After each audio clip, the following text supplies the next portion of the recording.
afraid I've got some bad news. I knew it. I love when he does that. Another six-man tag match for no apparent reason than we just want to have a bunch of six-man tag matches. The Lucha Brothers and the Laredo Kid against the, is it too early to say dumb f***s on YouTube? And and they're yep, it sure is. And their little friend Brandon Cutlet. Okay, now the Lucha Brothers are back together. I thought Felix and Pac were a team and Penthouse was a single heel. Felix and Pac, the last time I saw them, they were baby faces. Now Felix and Penthouse are back together, but they're apparently heels because they're going against the dumb fucks and Cutlet that are apparently baby faces. And also the Lucha Brothers and Laredo Kid had the heel interpreter, who is the best of the bunch of them. And this was just an excuse for all the kids to go out and play on their trampoline. This looked like the June Taylor dancers in a riot with two 7th grade students and their dull-witted pal that got left back 2 grades. And I can't watch this fake-ass Mexican square dancing that they insist on doing. In the UFC, they make the video games look like the fights, but when these fucking clowns get in the ring, they make the fights look like the video games. And it's just the same thing over and over, and they might love this shit in Tijuana. And maybe some of the AEW faithful like to see a bunch of grown men doing cheerleading routines, but for the average viewer of a wrestling match, this is gaga, garbage, caca. They all took turns jumping off high shit and catching each other. And finally, they went to a break, and I took the opportunity to not come back on the next segment and skip the second half of it. It was basically a million dives and flips. And finally, Laredo Kid backflipped Cutlet off the top rope and 1, 2, 3. It never changes. What did Dusty say in that promo? If you follow the view never changes. It never changes. Well, the match in AEW never changes, baby.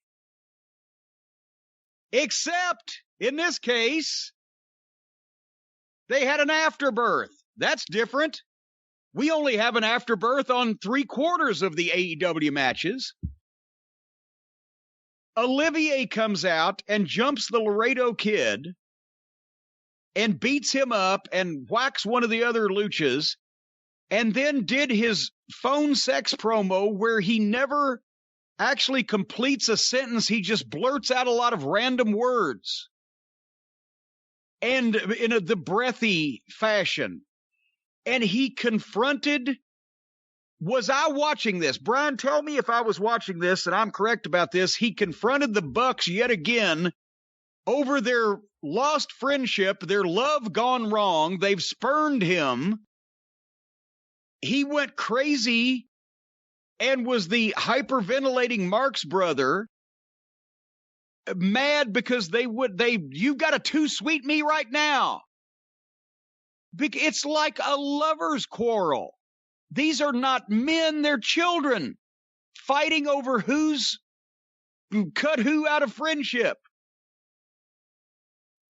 So the hyperventilating Marx brother and the two smarmy punks from Cucamonga are arguing over whether they should too sweet each other or not. And every gas station mechanic in fucking America is going, I wish somebody just bend these two over and just fuck them all. What? Just then the Bucks walk out on Twinkle Toes we can't figure out whose side we're supposed to be on in this. It's just a bunch of annoying people speaking to each other. And the Bucks walk off, and then the Lucha Brothers jump back on Olivier and lay him out. So nobody ever has the fucking last word. They just, If the guy who beat up another guy, if he stays out there long enough, the guy that got beat up will come back and beat him up in the same segment. I didn't understand any of this. What were your thoughts? In terms of the match, Brandon Cutler could do a lot of the moves that everyone else seems to be able to do, a lot of the high-flying moves, but boy, does he not look like a wrestler. He's really skinny. There's nothing intimidating about him. There's nothing that stands out about him. He doesn't seem special compared to anyone else who does all the same things he does. And it's clear that he's only there because he's friends with the Young Bucks. I think AEW loves tournaments. They should have a tournament of the friends and just have everyone's charity hire, Dr. Luther and Brandon Cutler and QT Marshall and Sean Spears and everyone else, all the people that are only there because of who their friends are, and have a tournament amongst them to find out who really is the best friend. The best friend. Other than that, I get a kick out of Rey Fenix. I have to admit, I get a kick out of watching him. The post-match, I was surprised when all of a sudden Omega got his ass kicked by the Lucha Brothers, and apparently they busted his mouth because he was bleeding. I don't know what to think of all this. Like you said, who's the face, who's the heel? It's hard for me to believe that the Young Bucks are baby faces because they act like heels. Nick Jackson just has no charisma at all. He just seems like, you would think that if they weren't the sober brothers, that Nick Jackson was just stoned all the time sitting there. He never really reacts or says anything. That would be an excuse for his dull-witted look and his lack of any personality whatsoever. Yeah, he has nothing. And then Matt Jackson, everything he says comes across like a little brat, like a little heelish brat. Yeah. But then Omega's in there clearly being a heel. I don't know why anyone's supposed to care about any of this. This has been laid out so poorly from day one. On the indie scene, they were the elite. This group of Omega and the Bucks, and I guess you could even say Cody and Adam Page, who was in New Japan. But nothing's really been done with any of that in AEW. So the average person who doesn't read The Observer may have no idea what's going on with any of these idiots.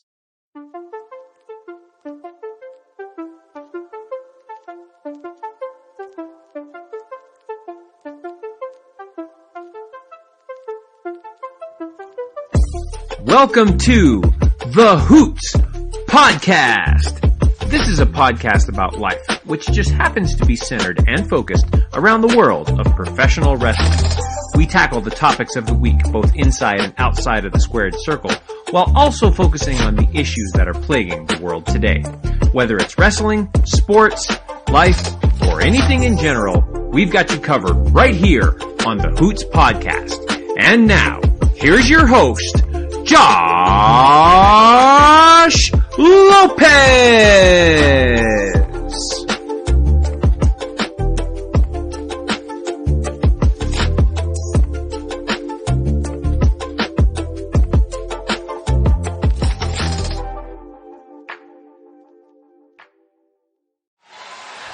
And if that doesn't work, then by God, me and my friend Mark, we're going to stop watching.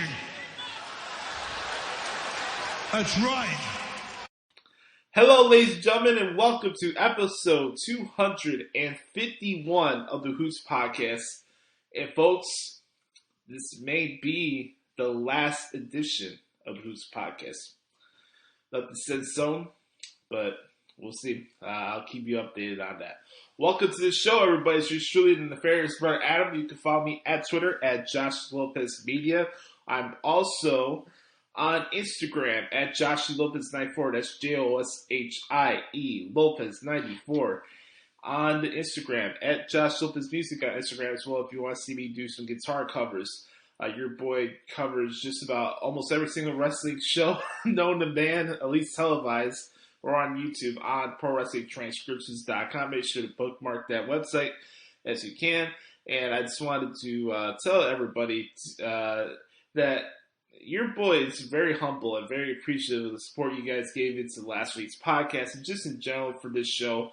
Episode 250 was a blast last week. I was not expecting it to go as long as it did, but, you know, the thing with the Hoots Podcast is not our plan to run shows for a certain amount of time. It's just the flow of the show, and that's what the Who's podcast is. So this week it's going to be a little different. Obviously, we get back to our regular routine of segments and shenanigans and rants and a bunch of other shit.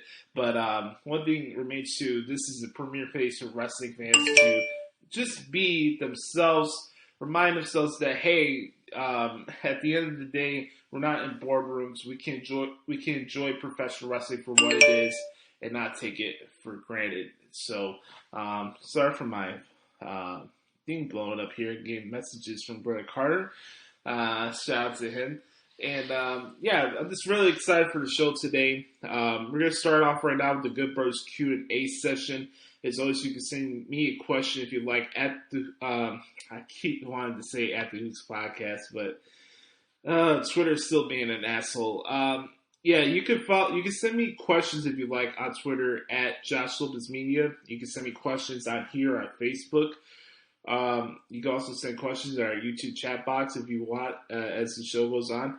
Also, at the same time, you could ask me questions at the Hoots Podcast at gmail.com.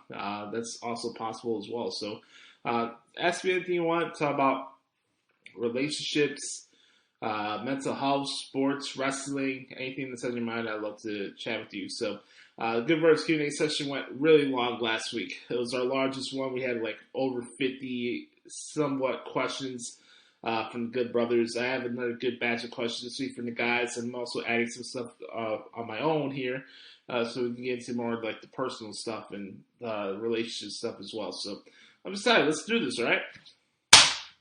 All right, we're going to start off with the good brother Chris Saletta at XTeamSaletta24X on Twitter. He says, "What's up? What up? Here's some questions for the Q&A this week. What are your top 5 Busta Rhymes songs?" Now, I gotta tell you guys, like, for me personally, I'm not the best with naming song titles off the top of my head. I usually have to look it up on YouTube so I could remember it per se. And when it comes to Busta Rhymes, I've always been a fan of his. I understand he's definitely a legend. The thing with music for me, it's really hard sometimes to put things in just a top 5 box. So it's like, okay, is it a top 5 songs that he just did it by himself? Is it top 5 features that he did on other songs? So that's where I'm coming at with this answer here, Chris. So for me, there's a song that Buster did with Linkin Park back in 2008 called "We Made It." That's one of my favorite ones. "Put Your Hands Where My Eyes Can See." That's another good one. My personal favorite Busta Rhymes feature song is "Victory," which is off P. Diddy's "No Way Out" album. Little wrestling reference out there, "No Way Out." "Victory" is one of my favorite songs. It's one of the best songs of all time. And then "Past the Cavassier," that's obviously a great one over the years. "Look at Me Now." Let's see if anyone's on here I can look at that's really stand out. No, that's pretty much it for the ones for like Busta Rhymes. But I've always been a fan of his. I don't know if I put him in my top 5 rappers, but for what he's done in his career, his style of rapping and how fast he can just come up with lines and stories and stuff like that, it's always really impressive. So definitely a fan of Busta Rhymes. All right, next question is, what's your top 5 Fabulous songs? That's another one. I'll be honest with you, I think Fabulous is sometimes kind of overhyped or underrated. Like, I can't really define which lane I want to go with this. Because while I do respect Fabulous's work over years, it's not something that I go after and like go out my way to look. Alright, I'm in the mood to hear Fabulous songs. Like, if I hear something on the radio or I see something like a YouTube suggestion video of his, I'll pull it up. But I don't know, it's something about Fabulous that, I don't know, it's kind of hit and miss for me sometimes. But I'll answer the question. There's definitely a couple ones. "Make Me Better," the one he did with Neo, is one I really like. "Can't Let You Go" is another good song that he did. The feature he did with Tamia for the So Into You remix, that's a classic, obviously. Him on Trade It All with P. Diddy and Jagged Edge. If you guys haven't noticed, I'm fan of bad boy music. I'm not going to apologize for that. Bad boy music's the greatest record label of all time. Let's see. Breathe's another good one. That's a good song from his over the years. Baby Don't Go. But yeah, that's pretty much it for Fabulous and stuff. There's another one they did with Jimmy Fox.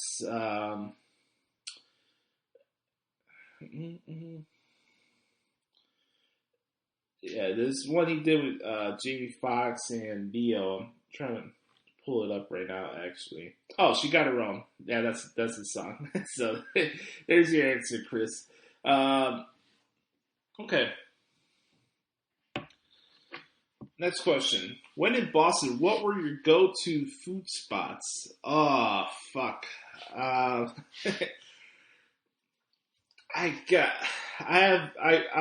blanking out because this trip I went to Boston was literally 10 years ago. I can't believe it's been 10 years since we went out for these trips and almost 10 years since I graduated high school. It's crazy how quick time goes by, right? So, for me,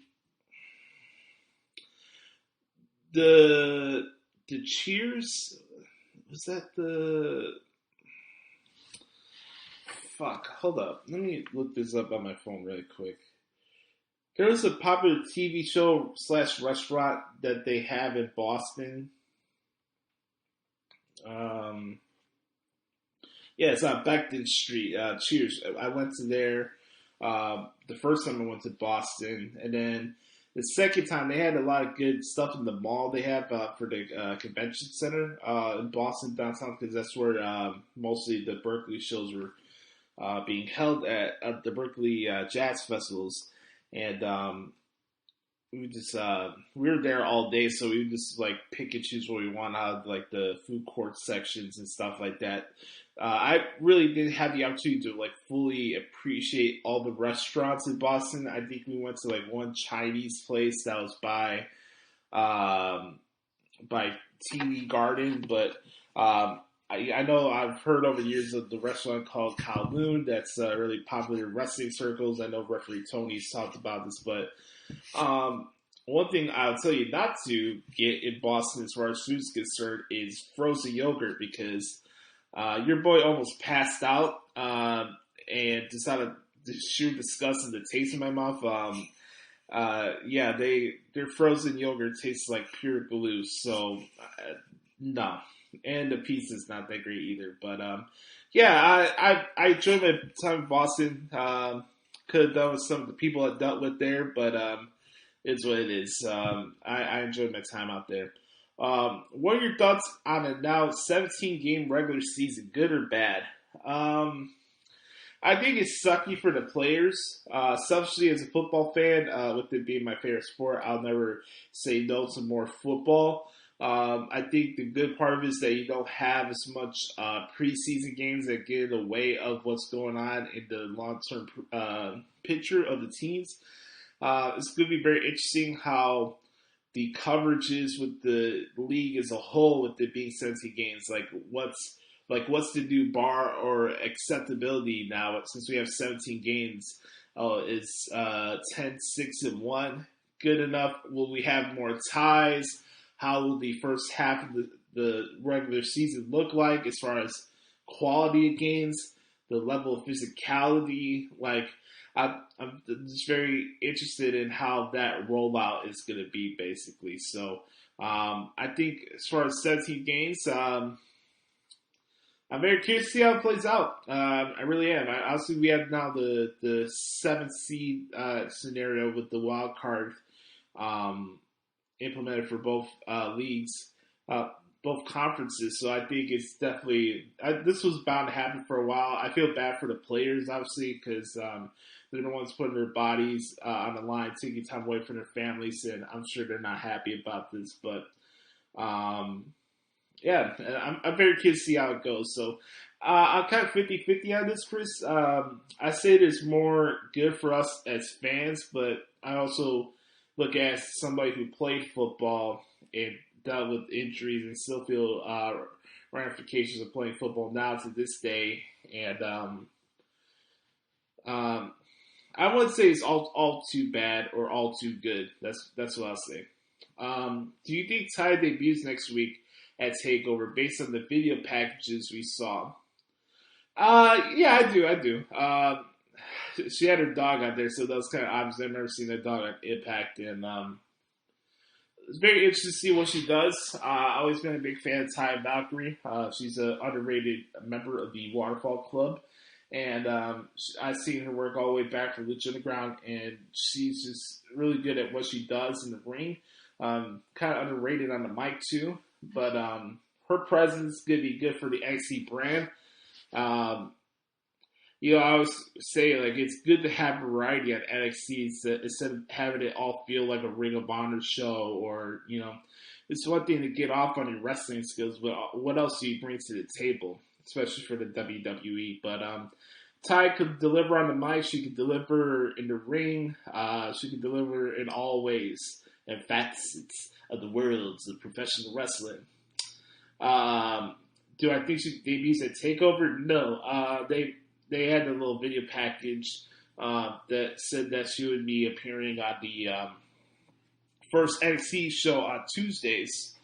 If you guys haven't heard, NXT's making the transition to Tuesdays starting on April 13th, so that's where we'll see Ty. Thoughts on the new IWGP World Heavyweight Championship? Oh boy, this has been a big topic of discussion in the world of wrestling with fans today. We saw the debut of the new IWGP World Heavyweight Championship belt at Night 2 of the World 2 Super Genesis. The reveal and how New Japan goes about like revealing title belts, or how they handle retirements and final matches and like all the ceremonial stuff they do a very good job of that. I love the layout. I thought it was cool. The design, for me, I'll be honest with you guys, I can't tell you a good design or not if it's slapping in the face. I'm not a graphic designer. I'm not going to pretend like I'm one. I have my tastes and dislikes here and there about certain designs and stuff. Everybody is very consistent with the stuff with the WWE Tag Team titles looking like pennies. I get that. With this title, it's very interesting. I think there's some kind of remnants of the original IWGP World Heavyweight title, but a lot of it looks like the U.S. title that WWE has right now too. So it's like, that was a little weird. I don't hate it. The title looks nice. They put a lot of thought into it, the diamonds and everything they put into the title. I just think the concept of forging both the IC title and the World Heavyweight title together is kind of unfortunate for the other guys in the roster who don't have the opportunity to go after the IC title at a Wrestle Kingdom. And it sucks because you can have... the one complaint I've always had with New Japan is that with their matchmaking, I know they want to get more juice out of their singles matches and make it like mean something and have more meat to it, but also at the same time, you can't have every show have 5 tag matches that have the same layouts each and every single time. And then now you're going to get to the point where you get to these shows like Dominion and Wrestle Kingdom where half the card or almost a third of the card are tag team matches, and then you get a couple title matches here and there. But it's like, I just think it's really unfortunate that the IC title is no longer in equation now for New Japan, but I guess the Never Openweight title will take its spot as the future goes on. But that's just my thoughts on it. Does Hurt Business replace Shelton and Cedric, or do they end up back at some point? I'll mention this right now because it's really not too much to recap from Raw or SmackDown this week, in my opinion. So I'll answer this now. I thought with what happened on Monday, I think that the Hurt Business are kind of playing a ruse on all of us. And I understand that we're in the era of wrestling fans being at their most sensitive point, I guess is the best way to describe it. and they're like very trigger happy and very reactionary instead of, I'm in a unique position as a wrestling fan or just somebody who covers the industry for a living. I guess you could call me an analyst if you want, but like for me, the fan aspect of me, the reactionary aspects of me in professional wrestling has kind of gone on the wayside over the last 5 to 10 years. And for me, I've just really taken the approach of taking a step back and kind of thinking things from a long-term point of view instead of jumping the gun and automatically saying so-so is buried. Oh, this is a dumb decision. Oh, what's going on with the booking? Like, for me, like, guys, I can't be more clear enough by saying that I give two shits about booking and stuff behind the scenes. I just really don't. That's not me. That's not what I do. That's not what this show represents. Hell, half the times when I criticize AEW, most of my critiques are regarding the stuff on the show. It's nothing behind the scenes. But, I think when it comes to this question, I just think they played a ruse on everybody. I would not be surprised if the Hurt Business are all whooping Drew McIntyre's ass next week for the last Raw before WrestleMania. So, if they do replace Cedric if they do replace Shelton and Cedric, I think Ali and Ricochet will join the Hurt Business. That'd be my guess. Will Jeff Hardy get one more WWE Championship run? I say no to that. Though, I kind of feel bad for Jeff because I know he wanted to get his old song back. And I really think out of anybody that's came back and it's been affected by the pandemic, it's him. Not that he's had, like, COVID or anything, but, like, it's just the aspect of the crowd not being there, him not really doing much on TV of a consequence. I love Jeff Hardy. I just think his trajectory right now would be a lot different if fans were in the attendance right now. I really do. Next question. Money in the Bank seems to be in the next pay-per-view after Mania. Who would you give the briefcases to this time? Oh, man. That's a great question. Well, Bayley's already been a Money in the Bank winner, contract holder. I know for the men that I would give it to Kevin Owens. Kevin Owens would definitely be my pick as far as who I would want to win the men's Money in the Bank ladder match. Also, you know what? I'll go with Kevin Owens and Shayna Baszler. Let's right or wrong for last year. Shayna Baszler should have won the Money in the Bank ladder match last year. So I'll go with Kevin Owens and Shayna Baszler. It's my pick for Money in the Bank. All right. Shout out to Chris for the questions. I appreciate you, good sir. Next batch of questions come from the good brother Sam Piopo at Second City Sam. Make sure to follow him on Twitter. He is the good man. He says, final predictions for both the White Sox and Cubs. All right, here we go. My Chicago White Sox will win the AL Central with a 91-71 record.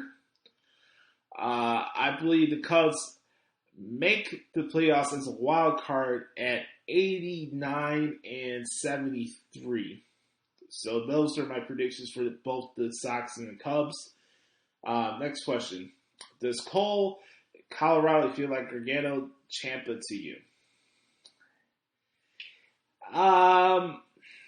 That's another question that it's hard to really look at the full context of it without a crowd being there. I loved the video package that they aired this week on NXT. I thought that was badass. I thought it was really, really good. Does it have the same personal grudge feel like Gargano to Ciampa to me? No. I know Undisputed Era were in the faction and stuff, but I just never felt like the best friend dynamic with Cole and O'Reilly as I did with Gargano and Ciampa. And that's the thing where you have that grudge feud. Obviously, these guys are going to have a grudge-style match. It's an unsanctioned match at TakeOver Stand and Deliver, and they're going to beat the ever-loving shit out of each other. It's going to be an awesome match, but I don't think it's at the level of Gargano and Ciampa to me. This is a good question. Best moment in person at WrestleMania. Oh man, I got a couple. I mean, for me, just the atmosphere of seeing John Cena and Triple H at WrestleMania 22 is something that I'll never forget. It's just like one of those moments where you're in the building and it's like the building starts shaking and you're just like, fuck, man, this is what I want to do for a living. This is what I want to do. This is me. This is where I'm supposed to be. I had two moments in wrestling in person that told me that I wanted to do this. Not that I wanted to be a wrestler, that I wanted to be part of the industry, that I wanted to work I wanted to call the action for the WWE. That's always been one of my major goals in my life. And for me, like looking at Triple H and John Cena, or John Cena and CM Punk for Money in the Bank, this is like moments I'll never forget. Obviously, the Seth Rollins cash-in at WrestleMania 31 was really cool. With it being the first WrestleMania I got to cover as part of the media, I thought that was awesome and something I'll never forget. Getting to meet Ant and B-Rob in New Orleans was something that was really special to me as well. It was cool to get to meet them at the Superdome, not Silverdome, Hogan, but yeah, those are the ones that stand out the most to me. Most underrated WrestleMania moment. Oh, man. It's hard. Sometimes I want to say underrated moments, like underrated matches. Moments can be hit and miss sometimes. Let's talk about underrated WrestleMania matches. Like Finn Balor against Seth Rollins and The Miz from New Orleans. I thought Charlotte and Asuka is highly underrated for what that was for the women's evolution. As far as match quality, that was one of the best women's matches I ever seen in person. That's a great question, man. I would say that Kevin Owens jumping off the WrestleMania side last year was a underrated moment. WrestleMania 35, Batista's last match, I know he slipped during his entrance and stuff, but I thought the way they handled Batista's last match was like done perfectly, and I thought that was a really cool moment for Dave to go out the way he did like that with Ric Flair and Triple H. I thought that was the right thing. I could have done without Shawn Michaels on commentary, but that match for Batista being his last match, I thought that was pretty good and pretty special. I guess you could say, like, man. I don't know if it's underrated moment, but it's just something that's funny that I saw in person was, you guys remember the Shawn Michaels, Vince McMahon, No Holds Barred match? Well, they had a run-in with Shane, and Shane joined the now infamous Vince McMahon Kiss My Ass Club. So that was another funny moment that I won't forget. Most overrated wrestler of all time? Oh, that's easy. That's Kenny Olivier. Shout out to you, Brother Carter, because I got that from you. All right. Last set of questions here for the Good Birds Q&A session. Wrestling-wise. This one comes from Nate the Great. You can follow him at Twitter at Psycho Nagiri on Twitter. He says, what is one feud you would want to see after WrestleMania? Great question. Man.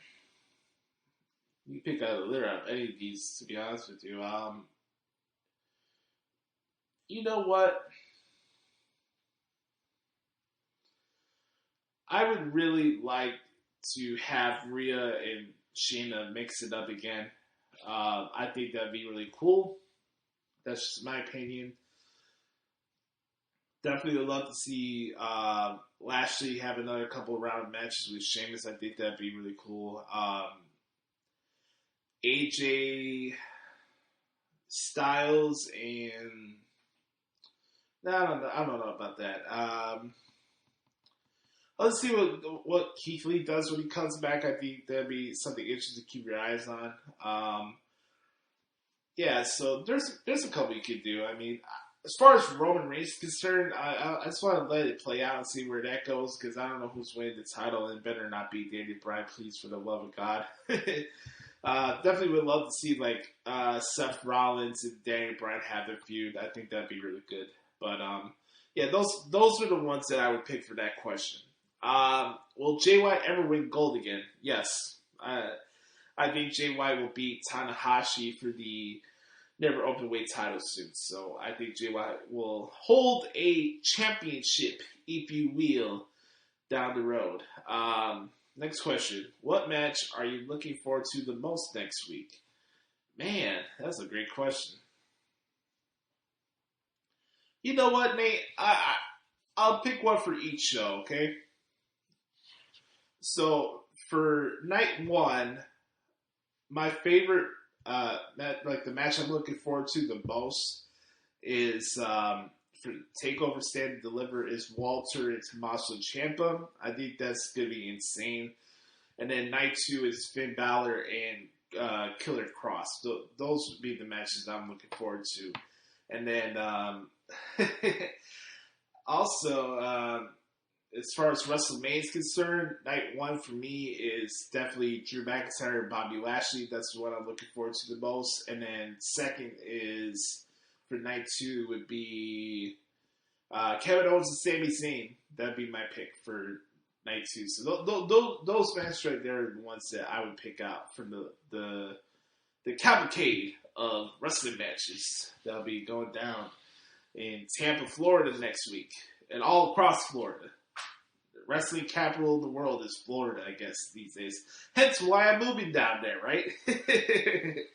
So, yeah, I want to thank Nate, Sam, and Chris, as always, for sending some awesome questions. As always, for the Good Brothers Q&A session. I really do appreciate it, guys. And let's see if I can find some interesting ones here. No, I think that's it. I think we can wrap it up right there, actually. That's good. Yeah, we're going to put a ribbon on the bow for the Good Brothers Q&A session. Make sure to check out the rest of the Hoots podcast in the audio version. And when we come back, we're going to get into what happened this week in WWE right here on the Hoots podcast. I have been privileged throughout the course of my career to go toe-to-toe with some of the greatest talent that this industry has ever offered. Legends like Hulk Hogan and Ric Flair, legends like Shawn Michaels and Triple H, legends like The Undertaker, Kane, John Cena. It's a very long list, but none of those men quite compare to The Fiend. I was so blinded by wanting The Fiend out of my life that I ignored the fact that The Fiend is not a man. No, The Fiend is much, much more than that. The Fiend is sick and twisted. The Fiend is sadistic. The Fiend is an abomination from hell. Now, I thought Alexa Bliss's premonition that The Fiend was going to return, I thought that was all part of some elaborate game. Little did I know our match at Fastlane wasn't a match at all. It was a trap. You see, the entire time Alexa Bliss knew. She knew that she had The Fiend's very heartbeat in the palm of her hand and that she could bring him back. Well, now, at least I know what I'm dealing with. At least now, thank you, God, I know what I'm dealing with. Because what that means is for the final time at WrestleMania, I will stand across the ring, not from a man, but from a sick and twisted, sadistic abomination. But lucky for me, we were both cut from the same cloth. So what that also means is that at WrestleMania, I will dig down deep. I will do what I need to do, and I know just how far into hell I need to sink to make sure that The Fiend is out of my life. Welcome back, everybody, to the Hoots podcast. Ready to go over what happened this week in WWE.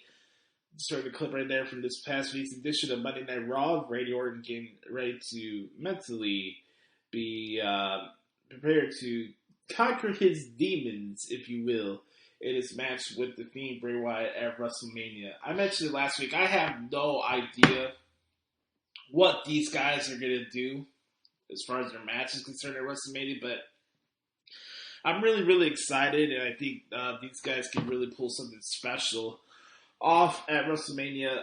It's really interesting. Like, you compare this match as compared to the last time they fought each other at WrestleMania 33, as far as like hype, build up, as far as like anticipation. I think these guys have an opportunity to top what they did at WrestleMania 33 because there's not as much expectations as it was for the first one. I gotta say this, like, expectations just in general in life are very misleading and puts you in a box that you don't need to really put yourself in. And I really think that for just people in general and people in life, expecting things is the rudimentary way of just getting to the place where you don't want to be and not getting the answers what you want. Like, I can't expect anything from anybody. It's kind of the reason why I'm not like these wrestling fans that place unrealistic expectations on things. Because for me, I'd rather process something that happens to me than anticipate it and then it doesn't go my direction. Like, I really don't get my hopes up for a lot of stuff. That's just part of life for me. But like, like, for that match at WrestleMania 33, wasn't a bad match. Obviously, a lot of people made a big bugaboo about the projecting screen and the spiders and stuff like that. But like, the thing with that match, I just think it didn't live up to people's expectations, and that's just, you get into dangerous waters when you start expecting things, and I just, that's not how I'm wired. So that's my thoughts on that. This week I wanted to really go over, give you like a forecast look at the match order that we can see on both nights for WrestleMania this year in Tampa. I'm going to be there on Saturday and Sunday with Andrew Baden-Dollar from the SME Network.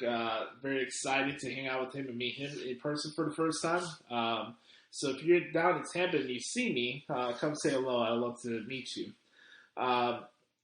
But yeah, I just wanted to talk to you guys a little bit as far as like what I would do as far as the match order is concerned for WrestleMania this year.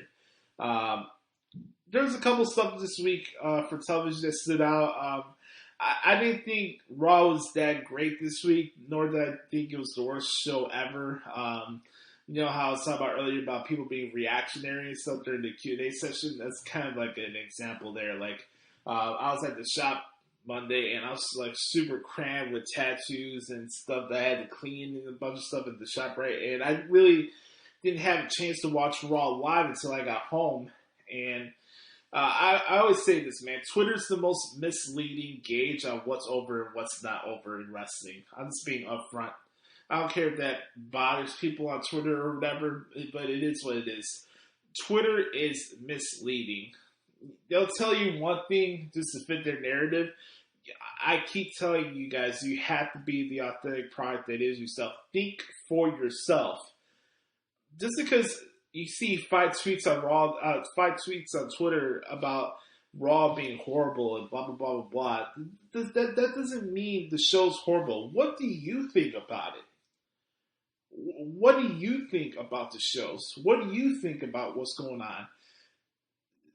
Again, we can't progress as people. We can't evolve. We can't move forward as a fan base, as people, as human beings, as society as a whole if we can't think for ourselves.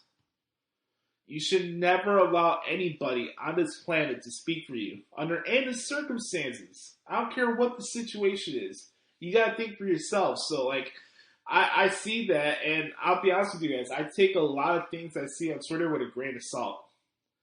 I've been in this field for far too long to know when people are trying to bury one show just to hype up another one, especially if a show had a shitty show the previous week. We're going to bury the other one just to make us feel better. Guys, it happens. You see with a lot of your other like popular dirt sheet reporter guys, they do it all the time. Like, don't be surprised with it. These guys play agendas and stuff like that. It's ridiculous. Like, again, I did not think Raw this week was anything special. No, did I think it was the worst Raw of all time and yada, yada, yada. Like, some of the stuff I was seeing on Monday, I was like, man, is it really that bad? I mean, this show's been on since 1993. You're telling me that's the worst Raw that you saw? Like, come on. Let's do this. I'm going to start off with night one. For as far as the forecasting the show, I had an original list that I put out on Saturday on my Twitter account at Josh Lopez Media, but I had to make some changes because there would be some new matches announced, obviously. Yeah, let's get into it. Start off here with night one on Saturday. Get started this off with Bobby Lashley and Drew McIntyre for the WWE Championship. Going on second will be Shayna Baszler, Nia Jax against Naomi, Lana, Natalya, and Tamina, Dana Brooke, and Mandy Rose. Fatal 4-way match for the WWE Women's Tag Team titles. Match number 3, Seth Rollins and Cesaro. Match number 4, I'm going to go to the New Day against AJ Styles and Omos for Raw Tag Team titles. Match number 5, Braun Strowman against Shane McMahon in a steel cage match. That was announced this week on television. Match number 6, Bad Bunny against The Miz. And then number 7, we're going to wrap it up with Sasha Banks and Bianca Belair for the WWE SmackDown Women's Championship. Fast forward to night number 2 on this extravaganza. We're going to start this off with Kevin Owens against Sami Zayn. Match number 2, I'm going to go to Matt Riddle and Sheamus for the United States Championship. Match number 3, going to go with Asuka and Rhea Ripley. Match number 4, going to go with a three-way triple threat tag team match for the SmackDown tag team titles. Street Profits, Robert Roode and Dolph Ziggler. Actually, you have a 4-way for this one for the SmackDown tag titles, actually. Go with Dirty Dogs, Alpha Academy, Street Profits, and the Mysterios. So there you go. There's your fatal 4-way there, right? So I got those out of the way. Big E Apollo Crews comes in at 5. Then we have Randy Orton and The Fiend, and wrapping it up with Roman Reigns, Edge, and Daniel Bryan. So that right there, folks, is what I would do currently with the current announced matches for WrestleMania in Tampa at Raymond James Stadium. Obviously, these lists can be subjective based on your opinions and preferences. I understand that. And it's wrestling. It's not that serious. So I'd love to know, what would your match order for WrestleMania be? Let me know. What would you do with the match order for WrestleMania? Hit me up at Twitter at Josh Lopez Media. I'd love to see your responses. So what we're going to do right now, I'm going to be making predictions. Yes. For NXT TakeOver Stand and Deliver coming up next week. Obviously, our next episode, our WrestleMania preview show, will be taking place a night after night 1. So, you gotta make sure I get my predictions in. So, let's do it. Alright, Pete Dunne versus Kushida, the singles match. I got Pete Dunne. I got the Grizzled Young Veterans defeating MSK and Legado del Fantasma to become your new NXT Tag Team Champions. I have Bronson Reed. Actually, I got Dexter Lumis advancing to the advancing to the North American title match at night 2. So I think he wins the Gauntlet Eliminator match.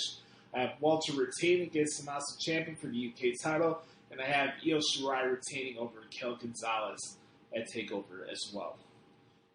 Night 2, I have Ember Moon and Shotzi Blackheart defeating The Way. I got Adam Cole defeating Kyle O'Reilly with help from Pat McAfee.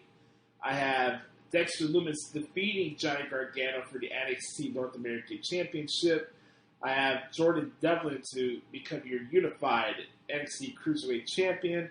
And finally, I have Killer Cross beating Finn Balor to become your new NXT Champion. So, just had a lot of business right there. A lot of stuff right there going on in the world of WWE. And that's your recap this week in WWE with Joshie Lopez. When we come back, it's main event time, pal. We're going to give people what they want, as Excalibur said last night on AEW. But did AEW do that? Did they do that? Did they accomplish that feat on TNT? Folks, you know what time it is. It's time for the greatest segment in all of professional wrestling.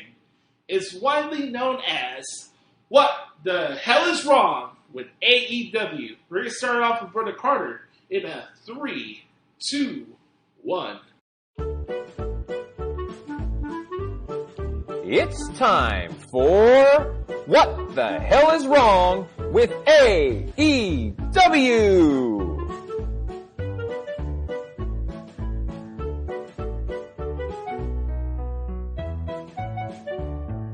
What the hell is wrong with AEW? Okay, we're going to get right into it this week because we have a lot to talk about with this.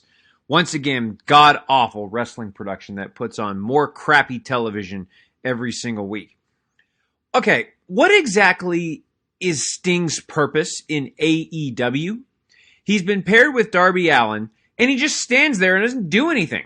Like in his interview segments, he barely gets a word in before he's interrupted. In the video this week for the show, he was just walking around with Darby Allin not doing anything. He's getting basically paid, I'm assuming, a lot of money to just stand there and do nothing. Tony Khan, man, what a booking and business genius. Good Lord. What the hell was the point of that exhibition with Cody Rhodes and QT Marshall? It was just a series of training wrestling moves that's done at the Performance Center that looks like it's leading to yet another stable. That's the last thing that AEW needs is more stables. That's all AEW is now is stables. I mean, who else? If you can think of the top of your head, except for maybe Moxley, who else is not involved with a stable of somehow? You've got Kenny Omega with the Elite, well, all of the Elite, which are fighting. You've got Pinnacle, you've got Inner Circle, you've got the Nightmare Family, you've got now the branch off of the Nightmare Family, you've got Matt Hardy's group, you've got the Dark Order. I mean, what I just don't get it. It's basically just going to be a group of stables, and it makes no sense at all. And then there was just for no reason more crimson on Dustin Rhodes. It's freaking stupid, and then it led to a random attack backstage from Jade Cargill on Red Velvet. It was a horribly done segment from a horrible television show. The Team Taz promo was just awkward. It was like it's not believable. Like if you're going to separate Brian Cage from Team Taz, that's fine, but make it more natural. It's just Taz is starting to say his stuff, and then Ricky Starks interrupts and immediately goes, "Well, Brian, what do you think?" And as if Brian Cage is not going to respond, and we can tell that Brian Cage is leaving Team Taz. It was an awkward promo, and it was just awful. Just let Taz be Taz. When he was just doing all that stuff with Cody, it was excellent. And Taz was just the mic piece, along with maybe Ricky Starks, because Ricky Starks is actually good on the mic too. Just let them do their thing, and just let everyone else just stand there, because that's all they're good at. Okay, so the payoff for the Inner Circle getting their revenge on the Pinnacle was so lame. You're meaning to tell me that the Inner Circle was just hiding out in their old dressing room in the bathroom all day waiting for MJF to open the door? Like, seriously? And then Hager kind of walks out to block the entrance? Are you kidding me? That was the payoff? And then we got a random and unnecessary backstage brawl, and with more blood on Cash Wheeler. Like, what is this company trying to be? It's not UFC. It's not WWE. They're just stealing ideas because they have no identity. That was the payoff. I mean, there was no slow build. There was no tease. It was horribly done. They could have done something a lot better with that. You know, teasing the return of the Inner Circle, slowly bringing them back. Something. But it was a lame payoff because this company doesn't know how to book a professional wrestling show. The Young Bucks and Don Callis soap opera is getting annoying too. Where's it going? Now Callis slapping around Matt Jackson for no reason? And then it leads to another spot fest with the Kenny Omega 6-man tag match. So here's the deal about these spot fest matches that they all have. They're not special anymore. They're just not. There's no storytelling. It's just a bunch of athletic flips for 20 minutes. If I wanted to see that, I would go watch all these matches on YouTube. But now they're just going to give us these athletic spectacles all the time without being able to tell a story. It's just move. Blah, blah, blah, blah, blah. Boring. They're not special anymore. In fact, same thing with the brawls in AEW. They're not special anymore. They have multiple brawls every week on a TV show. Like, it's not special. It's just boring and unnecessary. It's just well, I'm gonna finish this up, and then we'll get into it. Again, the brawl. We had a decent tag match with Tay Conti and Hikaru Shida versus Nyla Rose and oh gosh, I can't remember who she was facing. But anyways, it was a good tag match. I enjoyed it. But why did there have to be a brawl between Matt Hardy's faction and the Dark Order in the middle of it? Like, why? It doesn't make any sense. Why would they do that? It just made no sense at all. Bunny, that's who it was. Nyla Rose and Bunny, that's who it was. But yeah, it just made no sense. Why does JD Drake get a title match? What did he do to deserve one? Where are they going with this TNT championship? It's, again, there's no connection to their booking. There's no straight and narrow path. Their booking doesn't make any sense. There's no continuity to their booking. And then we get to Arcade Anarchy. One of the most stupid things I've ever seen on a pro wrestling program. It reminds me of the food fight matches that WWE used to do, which I didn't like those either. It was a waste of food and it was just a waste of the talent's time. Also, Legos. They used Legos in place of thumbtacks. So here's what I've decided about AEW. Their mission is to do nothing but make a complete mockery of the wrestling business. Let's think about it. They overdo the spot fest matches. They overdo the brawls. They overdo the blood. They overdo all these ridiculous, stupid gimmick matches that have no point at all. They don't tell stories. They give me no reason to watch. Matt and Nick Jackson weren't kidding when their book said killing the business, because that's exactly what AEW is doing. It's causing wrestling to go down the toilet. It's causing wrestling fans to not watch anymore, because why would you watch this god-awful product? And because of All Elite Wrestling, the wrestling business will be dead within 5 years. Seriously, what the hell is wrong with AEW? This has been What the Hell is Wrong with AEW.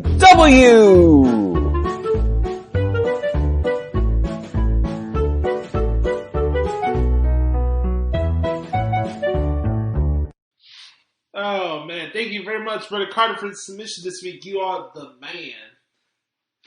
How do I follow up that line that he just put out there? Jeez.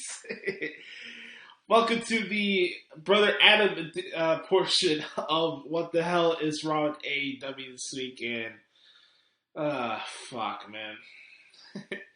I gotta tell you, man, it's really starting to weigh on me, like, how much I despise this style of professional wrestling.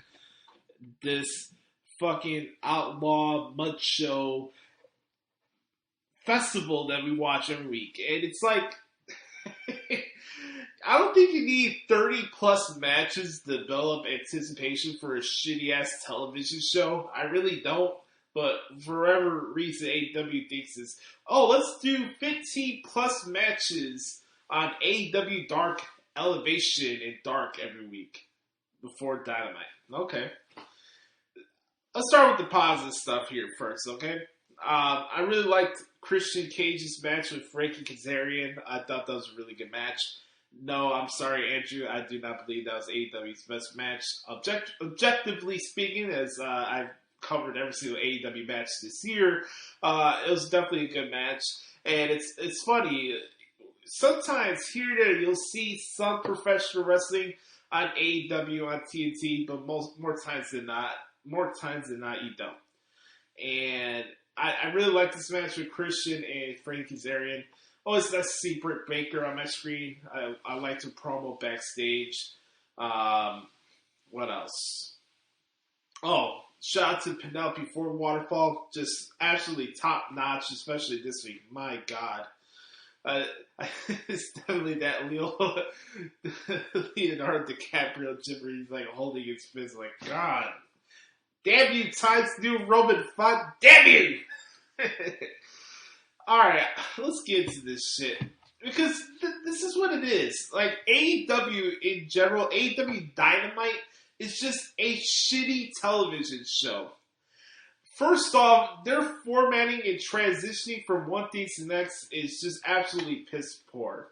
I don't know who's the showrunner backstage in the gorilla position, but if you're telling me that Money Mark Jones, Mr. I want to get on my knees for Dave Meltzer and Brianna Alvarez, you tell me that guy is the showrunner of the show? Like, stop.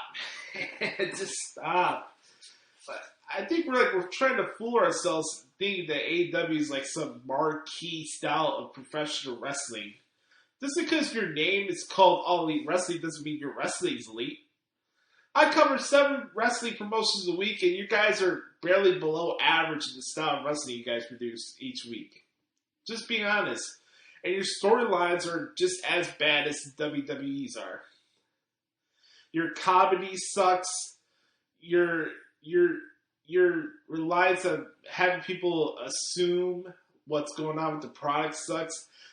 This narrative that AEW does such a great job with long-term storytelling and yada yada yada and continuity and all these other buzzwords you see on Twitter. Well, okay, so it means continuity by having a shitty ass post-match brawl after every match. That's their layers, that's their congruency, that's their whatever fancy term you want to use as far as storylines and all that. Like, every match has some post-match brawl, and here comes somebody that we saw from AEW Dark, and we're going to run the AEW Dark angle on TNT, even though nobody watches our fucking 4-hour YouTube shows. Like, what are we doing here? We have Jeff Jarrett against QT Marshall in an exhibition match, and basically, this was a setup for QT Marshall to implement his guys from the Nightmare Factory. So we have a different branch of the Nightmare family. We have this new sub-faction in AEW. I mean, we're up to like 15 and 20 factions at this point. And I'm watching this, and I'm like, okay, here we go. We got Aaron Solo, we got Anthony Ogogo. Obviously, he was kissing his ass on commentary most of the time on Dark, so I'm not really surprised that was the case with him popping up in there. I mentioned Aaron Solo, Nick Conrado. Guys, man. AEW is the master of putting an emphasis on quantity over quality. And they're just one company. I know WWE pumps out a lot of content, sometimes too much content. I understand that. But AEW, as far as conceptually and what they do with their shows, if you look at the transcripts I make for AEW, even for like a Dynamite, and you see everything I write on the headline of the match, and you see like who they're accompanied by, and yada yada yada, right? The amount of people that are always hovering over the ringside area during all these matches is just absolutely insane to me. Why the fuck does Cody Rhodes need to bring 30 people to ringside for an exhibition match? Why do we need more factions? Why, in the women's tag match later on in the show, you need to have another sloppy brawl around the ringside area with Dark Order and the Butcher and the Blade and Prime Party? Why is that a faction now for Matt Hardy? Speaking of factions, we run this big angle a couple weeks ago on Dynamite with the Inner Circle and the Pinnacle. It did take 2 weeks to have a backstage brawl, but oh my god, the backstage brawl was awesome because Dax Harwood got cut open. Awesome. You could have let that wait. You could have let that simmer. You could have let that process. You could have helped. AEW can't help themselves. This was a tape show. Like, think about it. This is a televised wrestling promotion. You need to capitalize on your live TV shows. You bring the Inner Circle back on a tape show? You don't even give it a month to let it simmer? I'm not saying, oh, you can't see the Inner Circle for 2 to 3 months, but you're bringing them back for this? For that? Jake Hager opened the door and I'm supposed to mark out? Come on, guys. Like, what are we doing here? But come on, Josh. It's good storytelling. It's continuity. Give me a fucking break. Who are we fooling here? AEW is a parody of professional wrestling. Here comes another faction. We got the Elite with this Days of Our Lives, All My Children-esque storyline with the Olivier and the bucks of baldness and petiteness and all this other terms you want to use. I'm watching this match. They had this freaking long-ass 6-man tag match because that's Tony Khan's favorite match, ladies and gentlemen, the 6-man tags on television. You have the Good Brothers and Olivier against the Lucha Brothers and the Real Kid, and it's a tumbling fest, and it's basically the same match layout that they had last week against the Young Bucks and Brandon Cutlet, and it's like, every time I watch AEW, I'm like, what are we doing here? What's the point? And that's the thing when you have a promotion that has no identity. Referees are out of position. Referees being made to look bad. Rick Knox was readily useless in this match. Speaking of referees, what a shocker! Aubrey Edwards is in the main event of Dynamite. And very apropos for her to be the referee for this absolute mud show of a match. Arcade Anarchy. That match almost got me to the point where I never want to go to an arcade again. And this is my point of contention this week for AEW. So, I gotta pull this up on Twitter because this is absolutely insane to me. All these years I've heard people put Tony Khan on a fucking pedestal about how awesome he is and how great of a booker he is, and he's a great wrestling mind. I mean, you gotta give him a break. He's new to the business. We gotta give AEW a pass because this is a new TV show. Right. And here we go. I'm gonna pull this up on my Twitter. And just give me 1 second. I gotta pull this up because I saw this Tuesday. I found it funny that AEW really expected me to mark out for Jake Hager stopping the Pinnacle in their tracks. Like, come on. I should have it right here, actually. Just 1 second. Da, da, da, da, da, da, da.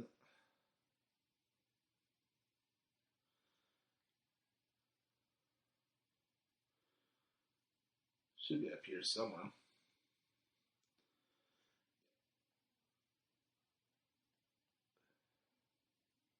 Ba, ba, ba, ba.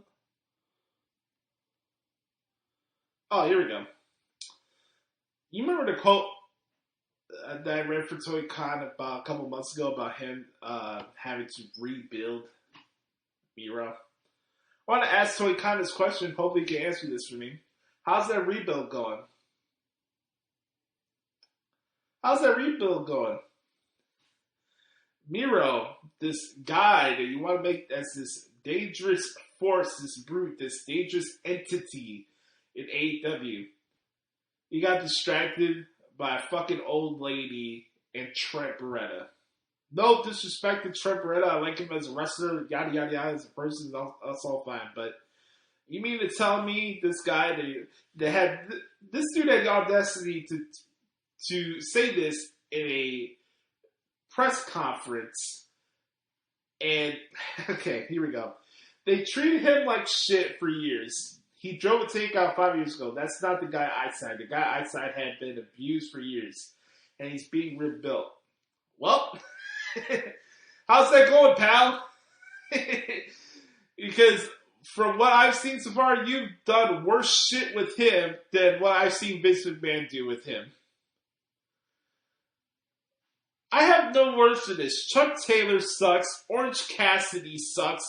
Times New Roman is Times New Roman. No, I did not pop to see Chris Statlander. That was as predictable as all hell. Like, it did nothing for me. But the funny thing in this match is, like, Chris Statlander came out and did like a half Nelson driver off the apron through like a air hockey machine. And Tony Schiavone had the gall to say, "Oh, you remember the Chris Statlander Penelope Ford Classic?" What? Can somebody please remove this dude off the goddamn announce booth? For the love of God. Hell, just even pull him off for Dynamite. I don't mind him on Dark Elevation with Big Show. He does a good job on there. But on Dynamite, freaking Tony Schiavone is insufferable to listen to. Chris Statlander and Penelope Ford had a classic? Excuse me? It's like, every time I watch AEW and I hear their commentary, they're like, you remember this, you remember this, you remember that. Do I? Why are you assuming your audience knows every little aspect about AEW with this new company? By the way their commentary is produced, you would think this company's been around for 15 years. I have literally nothing positive to say about this Arcade Anarchy match. Because it's a goddamn parody of professional wrestling.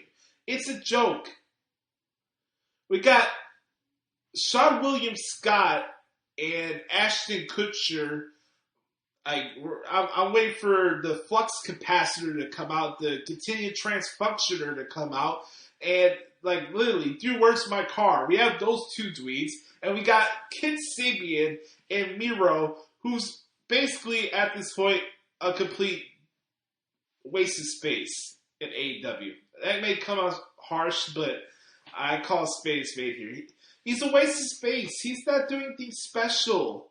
And that's the funny thing about AEW, where they bring these guys in from WWE. Yeah, and they're in the same position as they were in the WWE. Stop falling for the fucking propaganda and the hysteria and the bullshit. Stop applying double standards. And if you want to talk about a company that calls itself All Elite Wrestling, hold it to elite standards. How about that? With that being said, that is what the hell is wrong with AEW. Alright, folks, I want to wrap it up this week for this week's edition of the Hoots Podcast. Hope you guys have a wonderful weekend. Make sure to follow me on Twitter at Josh Lopez Media. Make sure to follow Brother Carter at Twitter at Derek Stoughton, at Dericho06 on Instagram. Also, hit me up on Instagram at JoshLopez94, at Josh Lopez Music. Make sure to leave us a 4 or 5 star review on the podcast, as we do appreciate your support. And make sure to bookmark ProWrestlingTranscriptions.com. I want to thank you guys for enjoying every single edition of the Hoots Podcast, with this being our last episode. No, I'm kidding. Happy April Fool's Day, everybody. And make sure to check out myself and Brother Carter on the TVD Wrestling Podcast, WrestleMania Roundtable. I'm sure that's going to be pretty interesting. And it should be a fun time. But I'm going to send out to Brother Carter in a couple minutes. But I just wanted to mention, be the authentic product that is yourself. And remember, nobody's dictating the pace of your life but yourself. I love you guys. Have a great weekend. And we're going to send it off to Brother Carter for this week's edition of the Thoughts of Dericho. I'm Joshie. This has been episode 251 of the Hoots Podcast. Next week, we'll be making predictions. Yes! For the Mania of Wrestle right here on the Hoots Podcast. Yes, sir. And now, the Thoughts of Dericho. Listen well, man.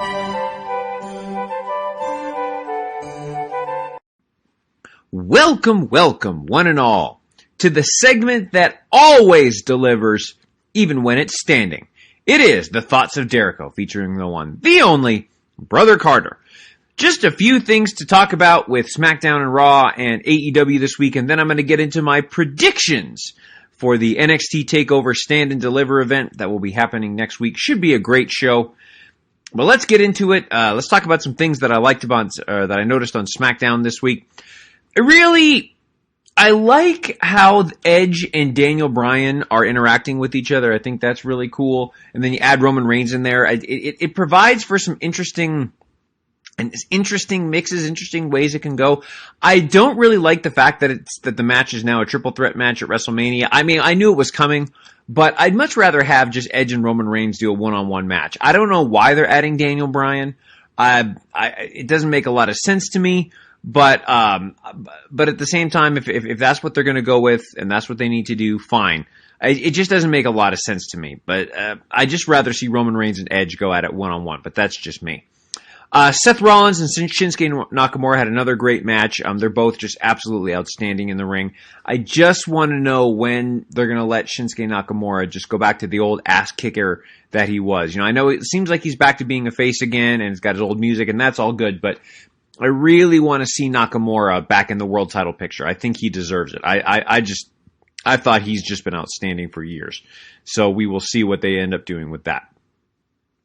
Let's see. Really great action from Apollo Crews, Otis, Chad, and Gable, Biggie, and the Street Profits. They continue to bring it every week. Bianca Belair and Natalya had another great match. Rey Mysterio and Dolph Ziggler had another great match. It looks like we're getting Sami Zayn and Kevin Owens at WrestleMania. And my guess is that WWE didn't have anything for the two of them to do, so they just said, wait a minute, let's put Owens and Zayn together. They know what they're doing, and they'll have another great match. And so it's fine. Again, there's only enough spots on a show every week, so I'm okay with it. I think they're going to have a great match, and I'm really looking forward to seeing it at WrestleMania. Switching gears to Raw. Obviously, the biggest news story of the week from Raw is the breakup of the Hurt Business. I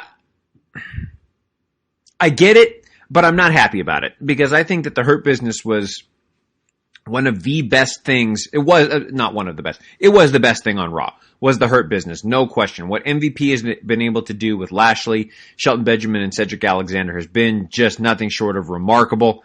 I'm very sad that they're no longer together, but it looks like Maybe this will lead to Shelton Benjamin and Cedric Alexander being on their own and having great success on their own, with Lashley doing his thing with MVP. Maybe this will result. Maybe Shelton Benjamin and Cedric Alexander will cost Lashley the title at Mania. I could see that happening, but we'll have to see what happens with that. But I was very sad to see them break up. I didn't think it was the right time, but at the same time, I get it. I'll say it once and I say it again. I hate this Braun Strowman and Shane McMahon storyline. This Braun Strowman and Shane McMahon storyline, I was actually going to talk about it on a 250th episode of the Hoots podcast, but we didn't get to it. This storyline has AEW written all over it. It's that bad. The booking makes no sense. The pairing makes no sense. Their interactions with each other make no sense. It is AEW level booking. It's like an AEW storyline. The Shane McMahon, Braun Strowman. It's that bad. And I hate it. And they're in a cage now. I don't care. I don't want to see it. I hate this. I can't wait for this to be over so Braun can go back to just being Braun. But I hate this storyline. I will say, well, no, we'll talk about this in a little bit later. Let's see what else. Hey, hip hop was hilarious. Miz and Morrison are two of the most entertaining characters in the world.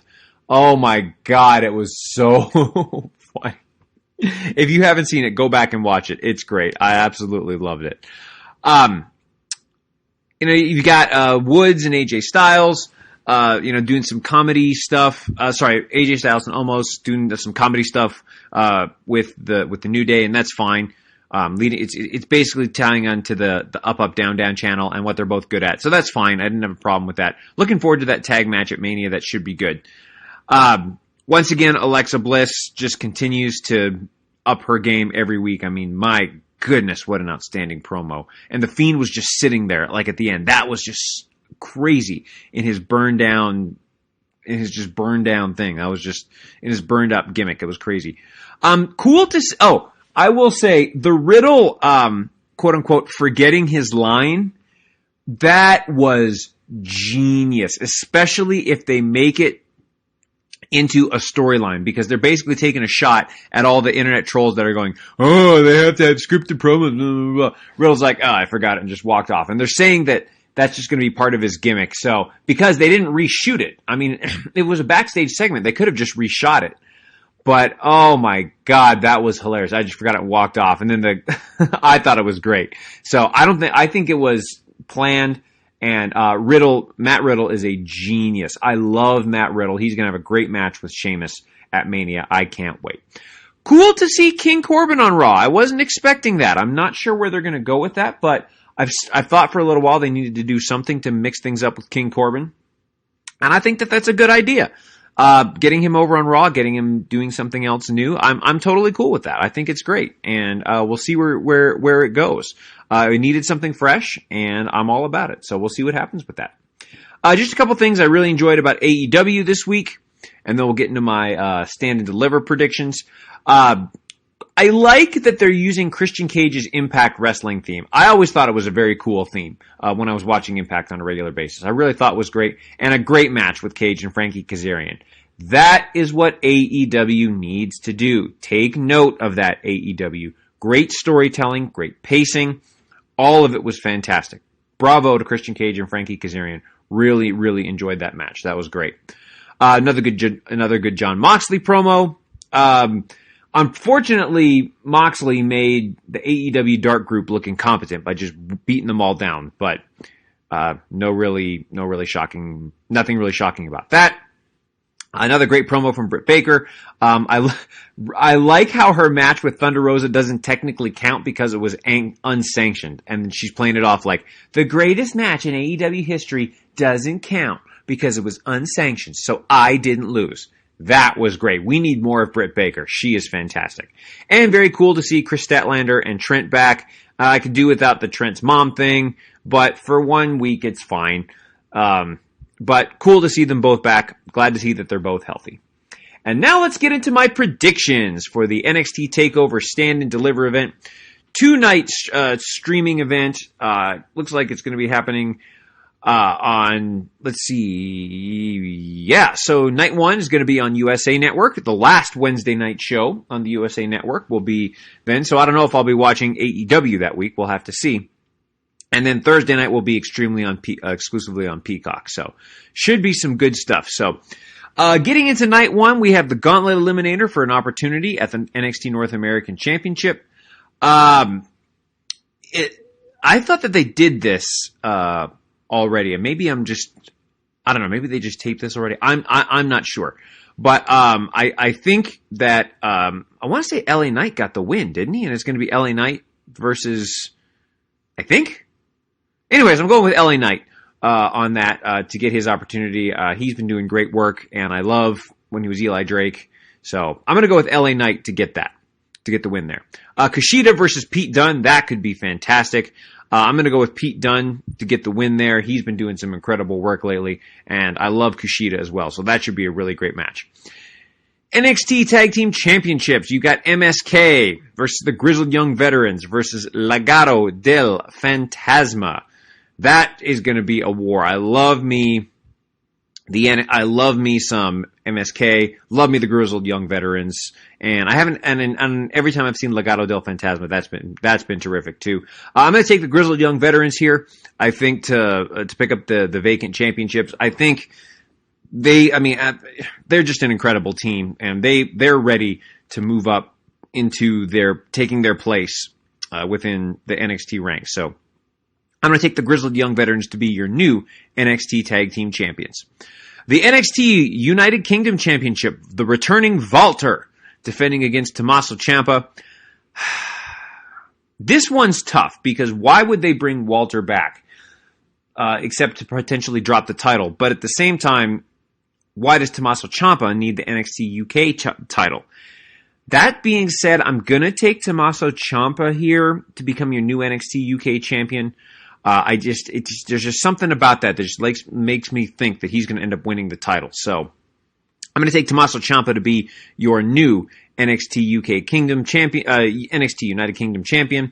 And then the NXT Women's Championship, Io Shirai defending against Raquel Gonzalez. I'm going to take Io Shirai to retain here. That could steal the show easily.